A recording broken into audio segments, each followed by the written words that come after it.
can survive if I let you. Quote the Raven, nevermore. Let the new era begin. The era of the ECW. Oh my God. This is extreme. Greetings, fans, and welcome to This is Extreme, an ECW history podcast. I am your host, Dave Dynasty. Thank you for joining us for another episode. On this week's episode, we have guest Matt Radico, who directed the ECW TV show from 1993 to 1994. It's a fascinating conversation we had. It's loaded with great stories from someone who doesn't always get the recognition that they deserve for their impact. So we're glad you're here. We're glad you're listening and get to hear this great interview from Matt Radico. Before we get there, let's take care of a couple little news clips. First off, Shane Douglas has a new podcast called Franchise University. It is available on YouTube and other and podcast platforms. As we all know, Shane's a great storyteller, great talker. So go check that out. Speaking of podcasts, Joel Gertner on his 69-minute Eargasm podcast has started talking about ECW events. I'm not sure how this fits into his format of things.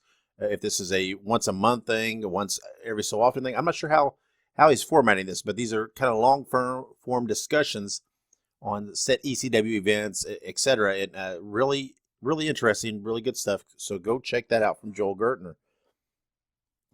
Speaking of YouTube, we mentioned earlier, Francine, who we all know is the Queen of Extreme, is on a mission to get to 10,000 subscribers on YouTube. So go to YouTube, look up the Queen of Extreme, and subscribe to her channel. Help Francine get to 10,000 subscribers. While you're there, make sure you listen and check out her videos, her shorts. She has some great stuff, great guests, always entertaining the work she's doing. I just came across recently a book on Amazon, and I ordered it, and it's pretty cool. So check it out. It's called What the World Was Watching, Extreme Championship Wrestling in 1995 by Logan Cisco. It kind of takes 1995, goes into it in depth, talking about everything, all the events, title changes, storylines, everything. It's a pretty fun book if you're kind of detailed, oriented like that, and information oriented. I like it. It's a pretty cool thing. It's a pretty cool reference book to have on hand. So check that out on Amazon. It's fairly inexpensive, I believe. I don't believe it costs a whole lot. And I got my copy in. I'm impressed by it. I like it. So go check that out. Again, it's called What the World Was Watching, Extreme Championship Wrestling in 1995, written by Logan Cisco. So that's all we've got this week, this episode, for news and etc. So let's pause for just a moment, and when we come back, we will have that interview with Matt Radico. Be sure to follow This is Extreme on all social media platforms. You can find us on Facebook, Instagram, and Twitter. Just search for ECW Pod. Be sure to follow us, keep up to date, and join in the discussions. We want to hear your feedback, so find us on all the social media platforms and join the revolution. This is Extreme. All right, and we're back on This is Extreme, and I'm being joined by Matt Radico, who is the director of ECW TV from 1993 to late 1994. Matt, thanks for joining us. Dave, pleasure to be here with you. Yeah, I like, when you do a wrestling podcast, it's easy to talk to our wrestlers and get their stories. I like to dig a little deeper and find guys, some behind the scenes guys, some guys in roles that fans aren't aware of, right? And, people throw out a lot of names with ECW, but Matt Radico is not one of them, right? But you were there in a very integral part of those early days of ECW. Well, you might be surprised. I probably get 4 or 5 times a year, someone reaches out on LinkedIn or on Facebook and says, are you Matty in the house? And I'm like, because of my, I'm on IMDb with some of these credits. And I'm like, no, I was not just behind the scenes. I was way behind the scenes. Different Matt. It certainly was. Yeah. He's a character. He was fun. So tell us what were you doing around the time when you started directing ECW TV? So let me first say that, TV, small time TV, you could say direct, but I was producing, directing. I was on camera. I was running microphones. I was setting up chairs. I was selling tickets. I would do whatever I had to do to help Todd and the crew out to get this thing off the ground. So to answer your question, what I was doing is I own a small video production company. We had an office in Paoli, Pennsylvania. We worked mostly on local TV commercials for the local pizza shops and car dealers. And I was just really getting my business off the ground at that time. Yeah. And from what I've read, you were a wrestling fan, correct? I was indeed. I was as a child, but in the years, strangely enough, right around the time I got married, I found that I was home on Saturday mornings, and I started watching mostly WWF on Saturday mornings, and I was really captivated by it. Yeah. So did you start going to some of those early ECW shows in the bars and stuff? And I was at a lot of them. I was not there as a spectator. So there was a gentleman by the name of Joel Goodhart, and I'm sure his name has come up with you guys before. Yeah. And not only did he was the promoter of something called the TWA, but he had a Saturday morning radio show on the local sports talk station. Right. Yep. And that I would tune into all the time. And I'm listening to it, and these people are calling in, and they are so into it. And I said, well, maybe there's an opportunity here. So I actually reached out to Joel Goodhart through I think I probably called a neighbor of mine, Bob Artis, who might have connected me with Joel. Of course, who did the ring announcing, right? He was, and he's still a neighbor of mine in my hometown. So I reached out, we went and met, and we had all these grand plans. And one Saturday morning, I'm listening to Joel Goodhart on the radio, and he says, "I'm shutting it all down." I'm like, oh, well, what was I just spending all this time with you on? So that's kind of the genesis of it. Yeah. So then how did you meet Todd then? So I was unaware that it had started up again. I was actually reading one of the magazines, Wrestling World or one of those, and they used to have a little block in there that said, the rankings for, the top 10 rankings and all these indie promotions. And I saw something called the ECW. I said, what's this? And I realized it was Philly. So once again, I think I reached out to Bob Artis, who connected me with Todd. I gotcha. So did you shoot right from the beginning? I mean, that there was an unaired pilot, correct? That was shot.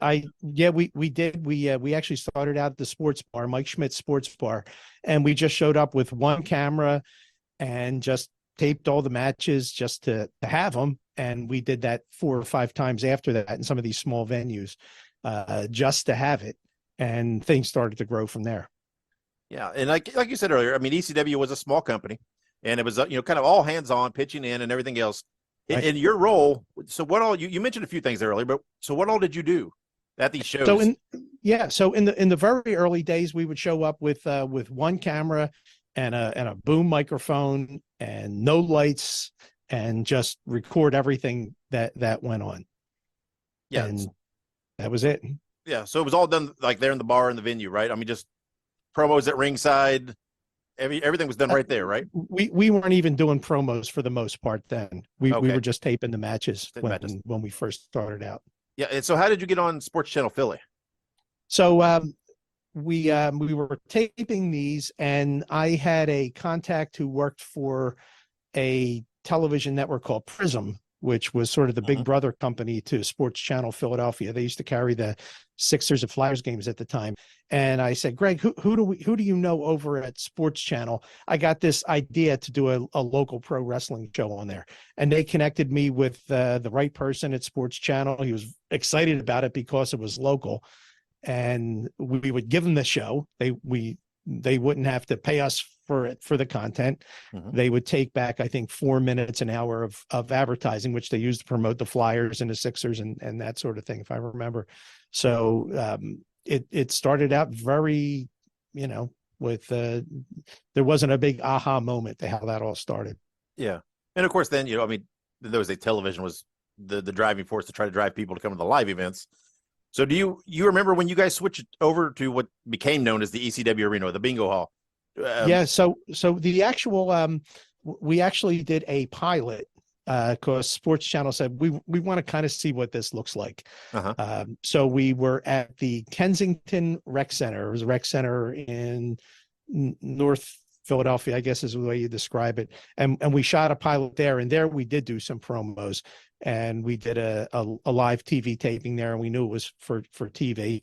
I guess that was sort of the proof of concept. And then Sports Channel gave us the green light for it, but we didn't have a venue to shoot it in. I don't think Kensington was available, and we actually started at a local college gymnasium. Was the first place we did our first, I think, maybe 12 weeks of TV. Yeah, it was. I mean, were you still just shooting one camera? No, we were on to. We had so many technical problems the first time. I mean, I guess I had no idea what I was doing, or I thought I knew better than I was, but nothing worked that first night. The gym didn't have enough electricity, so we couldn't run all of our lights. And there was a power hum in the line. The electricity was dirty, so one of the cameras wouldn't even work. So we only had two cameras that we live switched at the event, the first night. Then we had a blizzard the next day, which really saved my bacon. Yeah, because if I had to go back and deal with that again, it would have never happened. When we went back 3 weeks later, Todd, bless his heart, trusted me to go ahead and do this again. And we shot 6 episodes in 2 nights, and it was fantastic. It was some of the best work we ever did. Yeah. And I mean, obviously you had a little more room than those bars, right? A little more lighting, probably a little easier on your guys on the production side. Right. And you're running these shows. Do you remember when things booking wise started switching over from Eddie Gilbert to Paul Heyman? I do remember. Eddie did, I guess, about maybe the first 4 or 5 months of TV before he was out and Paul was in. Yeah. Did you feel any impact from that the style difference? I mean, did they give you a run sheet or anything for shooting? Well, we Eddie was very organized. We would have pre-production meetings. In fact, the first time that we were taping, we had a pre-production meeting in his hotel room, and it was myself and Todd and Eddie and Bob, the ring announcer, was there, and I think someone from my crew was there. So it was like, this is the first match, and then this run-in is going to happen, and we're going for 4 minutes here and 3 minutes, and everything that was like, wow, this is really organized. That was really great. Let's just say the style was much more spontaneous when Paul took over. Yeah, that's what I was getting at. That's what I've heard. I mean, Paul tended to fly by the seat of his pants a little bit, didn't he? Yeah, and that really came through. I mean, it was frustrating as heck to try to do this, but the same kind of frantic, frenetic vibe that you had watching the show was because it really was real life. I mean, that really added to it. It came through on the screen. Yeah, I mean, I'm sure. Yeah, it probably conveyed over to an energy about the show. I mean, which it definitely had. I mean, and Paul was very hip on things too. I talked to Todd Gordon. He said he was enthralled how Paul always had his finger on the pulse of music and all these different things, and it was very weird. He said he didn't know how he kept up on this stuff. So also in those early days, talk to me about Jay Sully, because a lot of people don't talk about Jay a lot. Where did he come from, and how did he become the commentator on those early shows? Jay is I haven't seen Jay in probably 10, 12 years, but what a terrific guy. So Jay was one of those guys in the early days when I was just shooting these things at the sports bar with one camera. He was always around. And he was a big dude. He was bigger than half the guys, half the wrestlers. Yeah. And he had this big voice. And I'm like, oh, this guy's put me on. It's like, no, that's really Jay's voice. He walks around like that. The ultimate wrestling fan. So when we got the go ahead from Sports Channel to do the show, Todd said, I think Jay would be great. And I'm like, Todd, he's never done this before. I think one time at a sports bar, he jumped on the microphone, and I don't even know that we used it on his voice on anything, because I recorded the voice separate from the action so we could have some flexibility. But, he was like a big arm bar and big, everything was big, a big right hand, a big boot to the face. Everything was big. Yeah. But he was terrific, and he was really a Philly guy. So he really fit in with that. And some of that was, a lot of us really didn't know what we were doing. So we kind of made it up as we went along. And Jay was a great example of that. Yeah, there were some fun segments with him, particularly him and Eddie, that I remember when they started doing like the control center type thing. And that's where I really started hearing your name, because they would start like they were talking to you, and that you would move, the camera would move like you were shaking your head and things. But we just made it up as we went along. Yeah. They'd be talking and I'd be shaking, one of us would shake the camera. So you're not wrong about that. Yeah, but they were fun together. And he called all these matches with Stevie Wonderful. Now, was Stevie part of your crew? Because I heard he did some sound stuff. He was not. He was he had a recording studio and recorded a lot of music, but no, he was a manager for some of the guys when we first started, and then he did the color commentary in the early days too. Yeah, he was a character, and it's funny, some of these guys that were on the early shows, and you kind of forget they're there because that's not the prime ECW years everybody thinks about. Right. And Steve also, he wrote a lot of the original entrance music for the guys. So talented guy. Yeah, he was, and he would synthesize and all that, and it was one more interesting layer that people had original music. Yeah. And do you remember then when Joey Styles came in?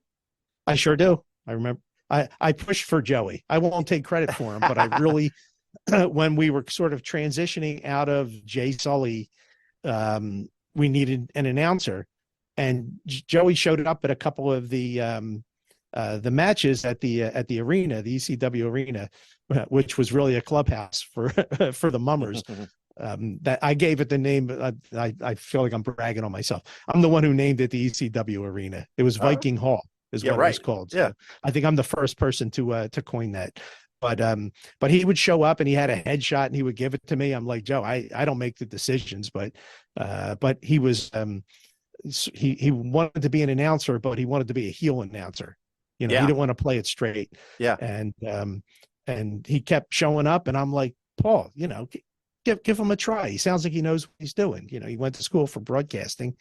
Give him a shot. And finally Paul did. Yeah, I remember one episode I think he actually called with Jay Sully, and he did do kind of a heel thing, and I don't know if that was his tryout or what. It was awkward to hear him doing that heel thing. It felt weird. You're right. Now that you're saying that, it's I remember that he jumped in because we were still doing the play-by-play live at that time. Yeah, we were still doing it live during each match. Later on, we started to do it a different way. Yeah, and then when Joey took over, I mean, Jay was still hanging around a little bit just on those segments. Like I said, he was just doing kind of that backstage interview role type for a little bit here and there and things. Right. So as they transitioned over, I was going to ask him, I can't remember what it was. And part of the reason for that, Dave, is my office was in a little town called Paoli, Pennsylvania, and he lived 5 minutes away. So and because things were so spontaneous, he's like, I want to do this locker room interview, and he lived 5 minutes away. So he would just get in his car and drive right over to my office and knock it out. So those control center type shots, was that your office? It was.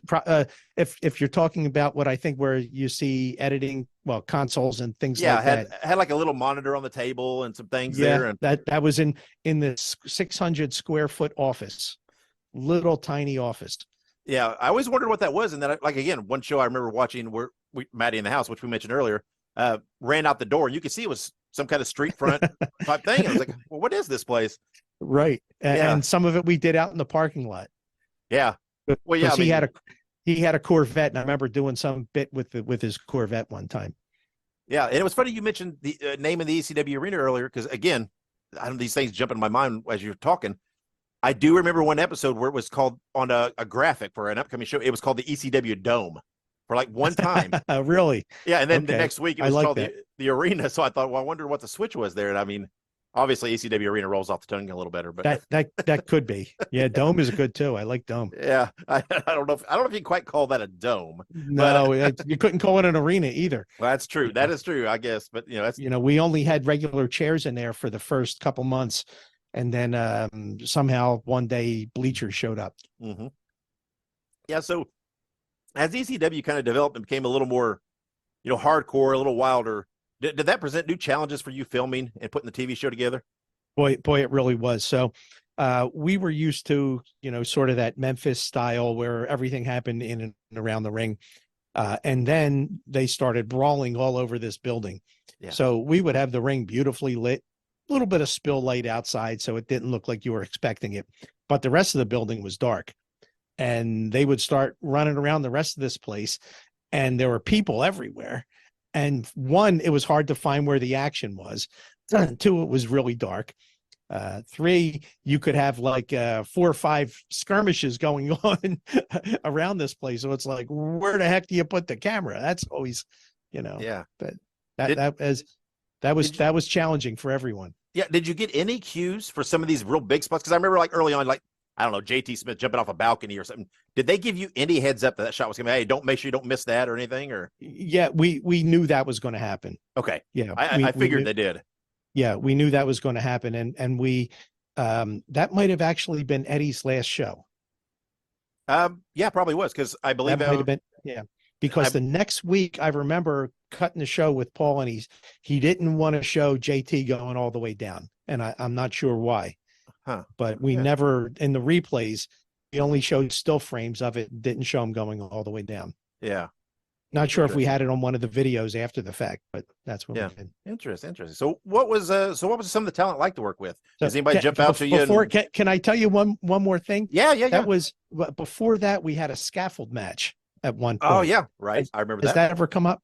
Well, that was on a Saturday, and the scaffolding was supposed to get delivered on Friday. So I had to order the scaffolding. So I made it sound like, oh yeah, we're doing some, lighting in the building. I didn't tell them what it was for. Yeah. Like 4:00 on the Friday, they got wind of what was going on and called me. So I'm out, an hour from the city, and they say, Matt, we can't deliver that. We just found out what it's going to be used for.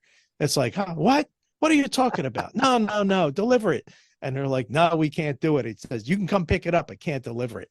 So where am I going to find like an 18-foot truck at the last minute? Yeah. And the people who ran the arena, the Mummers guys, trying to think, I'll think of what his name was. Another really great guy down there knew someone who had a construction truck, and we put it on the back of this pickup truck or big van or something like that. It was sticking out the back, and we got it down there and got it in place just in time.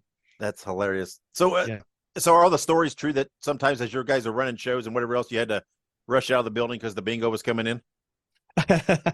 Yeah, the bingo started at like 11 or 12 at night, and I would have my crew break down everything, all our stuff. I didn't have to worry about the ring or the chairs, but they'd break down all the equipment, get it back into the production truck.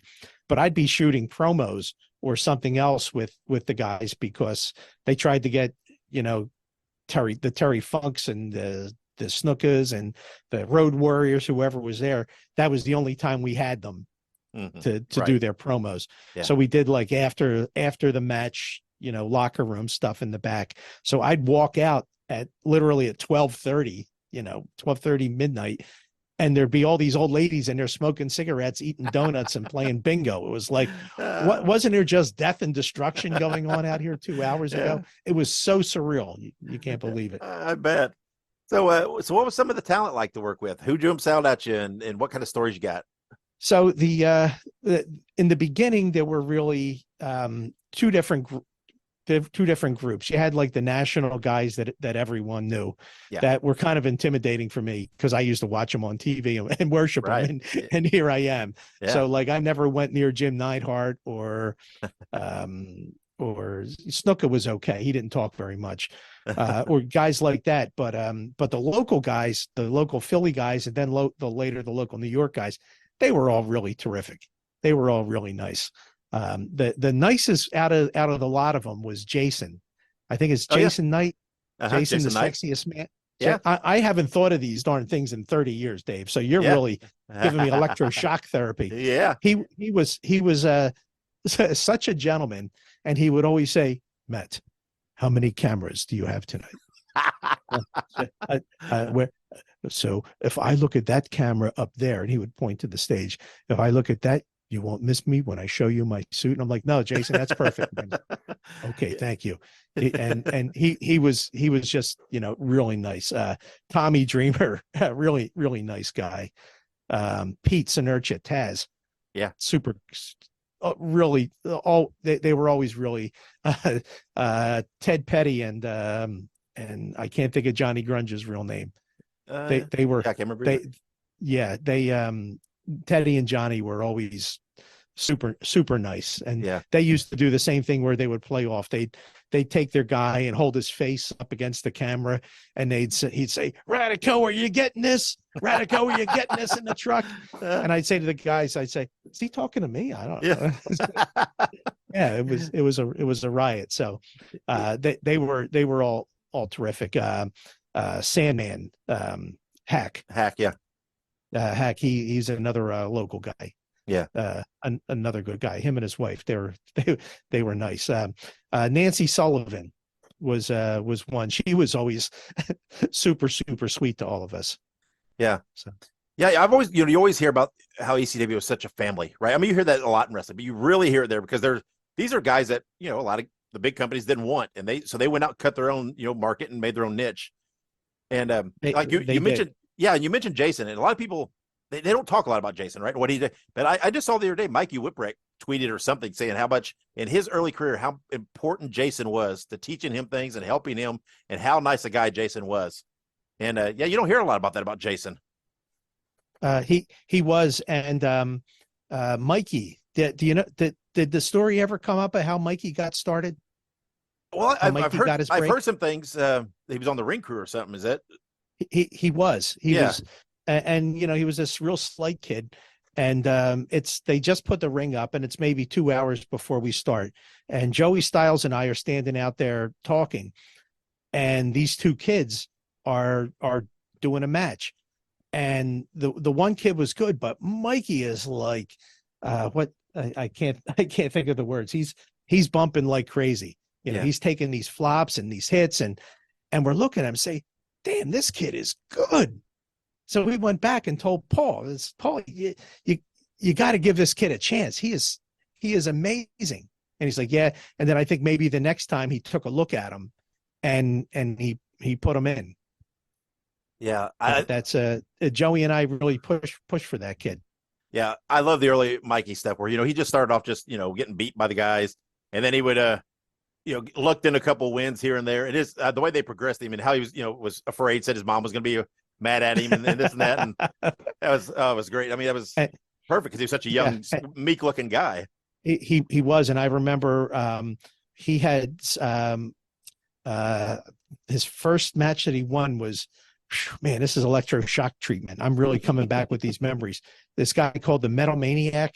I don't know if his name's ever come up. He was friends with Snuka. Snuka, yeah.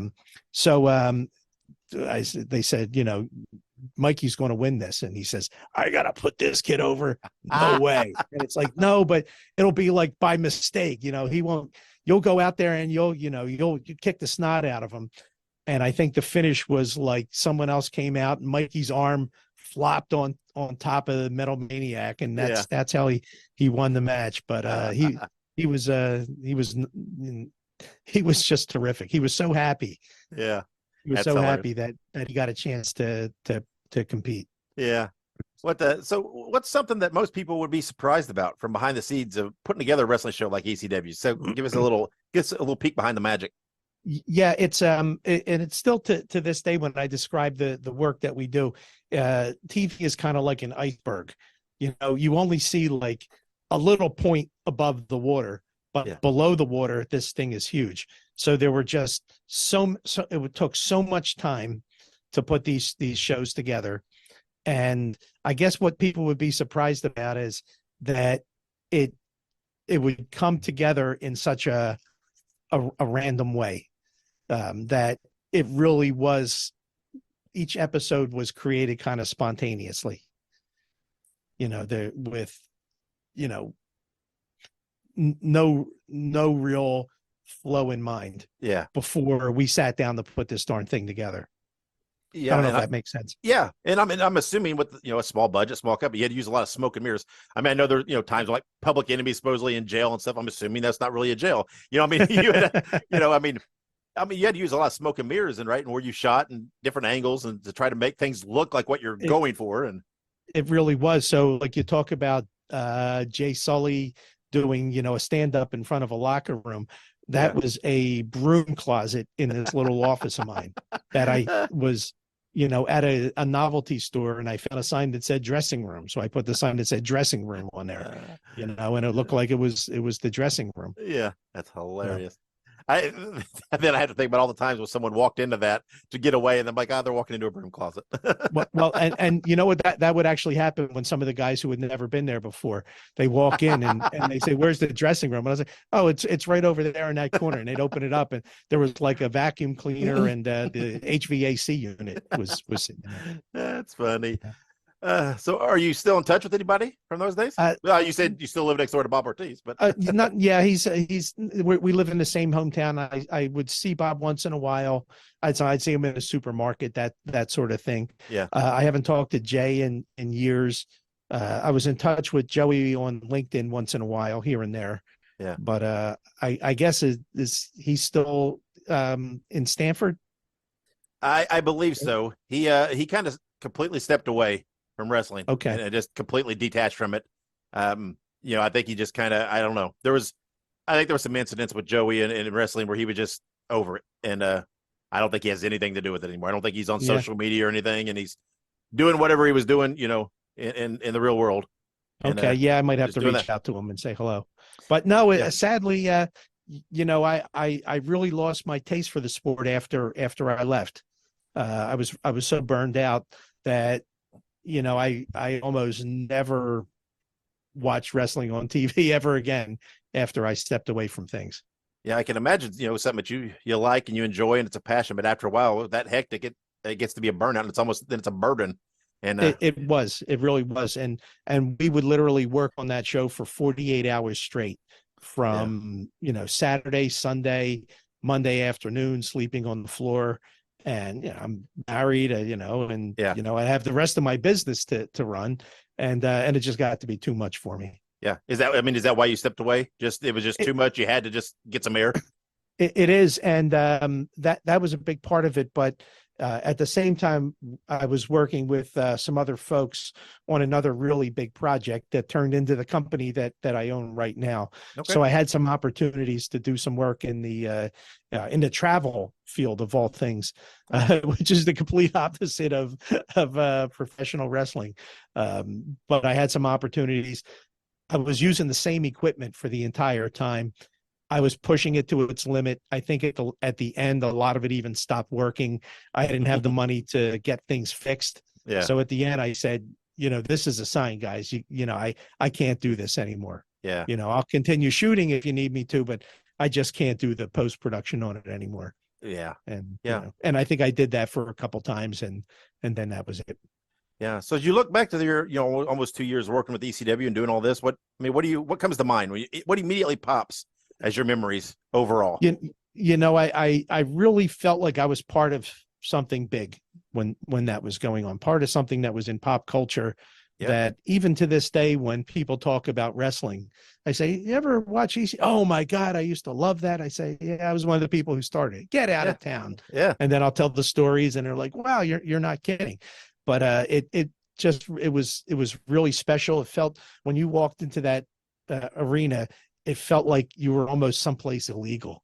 Like there was something going on that wasn't supposed to be going on. Yeah. That you'd walk in and it was hot, and the people were loud and swearing and throwing stuff. And, I think my wife came one time and she says, "I'm never coming back again."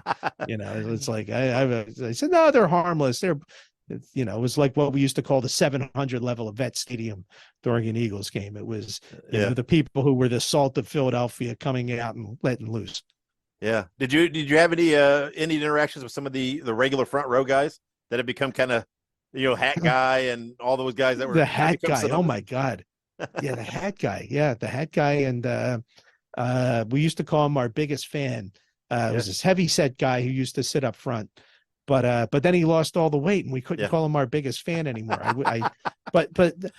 Nice guys, and they would get there early and say, "Can you tell us when he's getting here? He's getting here." It's like, I have no idea.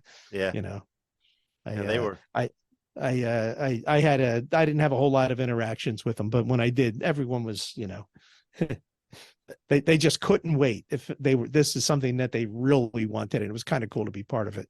Yeah, they were rabid, and they always say Philly fans are one of a kind. So, well, they are, and this was. I don't think this could have started any place other than Philly. Nope, probably not. If you think about it, it's in South. This was a building in South Philly underneath I-95. It was dirty. It was hot. I mean, it was perfect. Yep. It really was. When you walked in there, you were ready for some action. Yep. I've always said ECW, just the right place at the right time, that right area. It was, magic in a bottle. Could never happen again.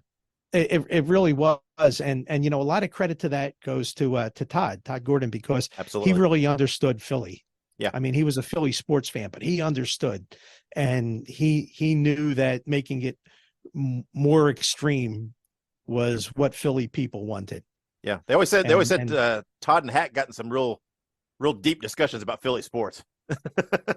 Todd and Hack, the guy, the front row guy, really? No, Hack, Satman. Hack. Yeah.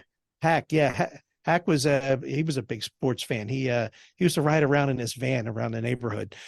He was good. He used to sometimes when we were stuck, because everything we did was on videotape, he would drive the physical videotapes of the episode up to Long Island, where the satellite center was. Wow. And he was sort of a courier, and I'd say, yeah, Todd, I can't drive up there. I've been working for the last 2 days straight. I can't. He says, all right, I'll call Hack, and he'll take it up there. Yeah, man, whatever you need, Yeah. And that's the way it was with all these guys. Whatever you need. I mean, we were doing these house shows at a farmer's market out in the sticks, and I'd get there early, and I would go and walk around the farmer's market on a Saturday and hustle tickets. Yeah. I'd see a family and I'd say, oh, we're doing pro wrestling tonight. I think I sold 40 tickets one time just walking around hustling. Yeah. They always say everybody pitched in. Taz helped with merchandise and designing things. I mean, everybody did their part. That's what it was. And then we had the videotapes toward the end. The videotapes were big sellers, especially when the Japanese tourists came in. That one night there was a busload of Japanese tourists, and they bought everything we had. I mean, if I had, ECW toilet paper, they would have taken a roll of it with them. I mean, they had cash. They would just walk in and hand me $120 for 10 videotapes. I'm like, life is good. Yeah. Yeah. Right. Not bad work if you can get it. Yeah, that's right. So before we get out here, is there anything you want to plug that you're doing now, or anything you're working on, or just kind of enjoying life right now? Oh, I am enjoying life. I'm very fortunate. I'm married 33 years. I have a daughter in college. Oh. My company, VATV, just listed in the Philadelphia Business Journal as the 7th largest video production company in the Philadelphia area. So we're real proud about that. Yeah. We just opened up another television channel. We have several channels on the streaming platforms like Roku and Amazon, Apple TV. We just opened up another channel for Lancaster with some partners out there. So we're still working a lot in the travel and tourism business, and new technologies open up a lot of things for us. Yeah, I bet. That's very cool. You still get to work in what your passion is all these years. I mean, where you started, and you're still doing it. I do. Nothing makes me happier than walking into a room with a camera and figuring it out. And if I only got to do that every day, I'd be great. If I didn't have to deal with insurance companies and landlords and things like that, boy, it'd be so much better. Just do my thing. Yeah. Well, Matt, thanks for joining me. Thanks for talking, and thanks for your part in ECW. Like I said, it's everybody pitched. You hear about Todd Gordon, you hear about Paul Heyman, you hear about the wrestlers, but there's a lot of other people that helped to shape this thing and where it went and what it became. So thank you for your part in that. There really was, and everyone was so into it at the time. It was exhausting, but it was magical at the same time. Support This Is Extreme and buy the This Is Extreme shirt. Show the world that you are part of the revolution and that you support our podcast and the history of ECW. Go to tinyurl.com/ECW pod shirt and buy yours today.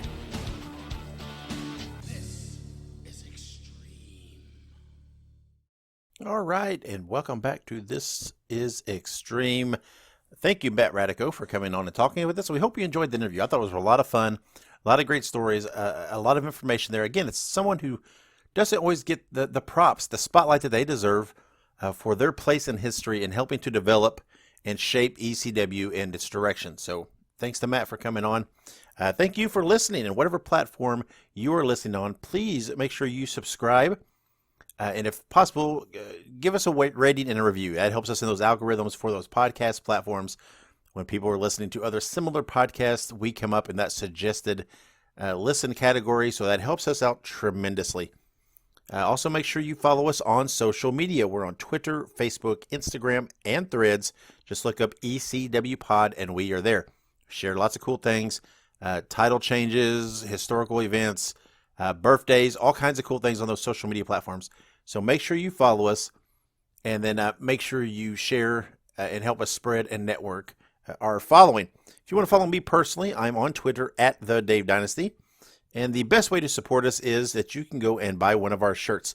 We have a This is Extreme shirt. Just go to tinyurl.com/ECW pod shirt, and you can purchase one. Thank you for all your support. Thank you for following us, listening, etc., etc. We couldn't do it without you. We'll have a new episode out in 2 weeks. Thank you for being here this week. And until then, wherever you go and whatever you do, be good, be safe, and always keep it extreme.